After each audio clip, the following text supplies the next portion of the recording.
What's going on, guys? Over here, and welcome to a Forza Motorsport 7 gameplay video. The gameplay in the background here is going to be the Porsche at Dubai as part of the E3 demo. This footage was actually provided to me by Xbox because my personal capture that I recorded in person at the showcase kind of messed up a little bit. So thanks to Xbox for giving me this footage to use for the video. So just a short little video basically just to talk about my handling from what I played at E3 showcase. If you don't know, I played it on a controller at the kind of main setup kind of areas they had, and then I also did that wheel rig, obviously, that you guys may have seen in a video a couple of days ago. So trying to give my little impressions of the handling from that, and then just generally talking about the game and trying to get your general vibe back in the comments as well. So let me know what you think so far of Forza Motorsport 7 and if you're looking forward to some content on it from my channel. But generally the handling from this game, not too drastically different from Forza Motorsport 6, which I guess is a sort of a good thing, because it would be kind of bad if they dramatically changed every single thing about it. But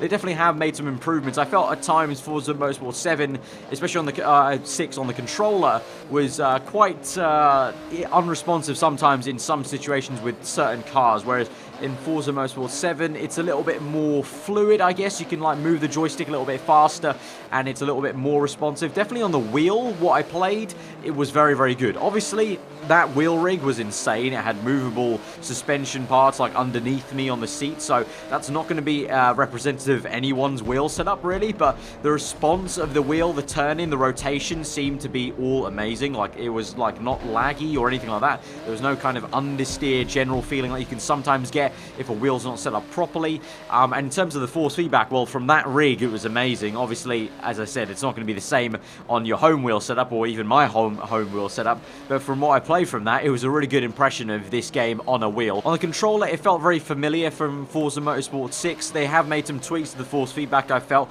so it was a little bit easier to maybe gauge how the car was feeling on the tarmac, especially when you went to the wet races. So part of the E3 demo was Nürburgring, the Nissan GTR. You would have seen that's the race I did on the wheel.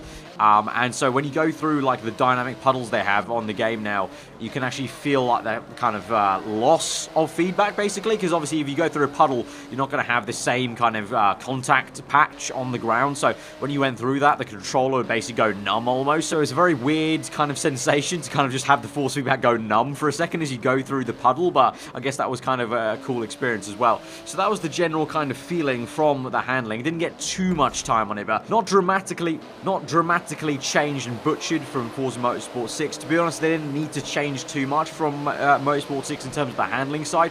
What really I'm interested to see is the actual content in the game, the campaign. There has been a few mentions of what the campaign is going to be like. They've mentioned kind of a more open kind of class campaign where you can pick and choose what kind of class of cars you want to drive straight off the bat, which I think for me personally is a good thing, because there are definitely some class of cars in general in racing that I'm not too interested in, so it'd be great to kind of pick and choose that. From Forza Motorsport 6, that campaign was very much kind of motorsport driven, and you kind of went through different basically stories and categories of motorsport, whereas this time around, from what the developers have mentioned in interviews and stuff like that, having different kind of hub events basically and different class events rather than kind of a motorsport kind of linear story to the campaign. So that was a kind of good sign for that, for me at least, to pick and choose.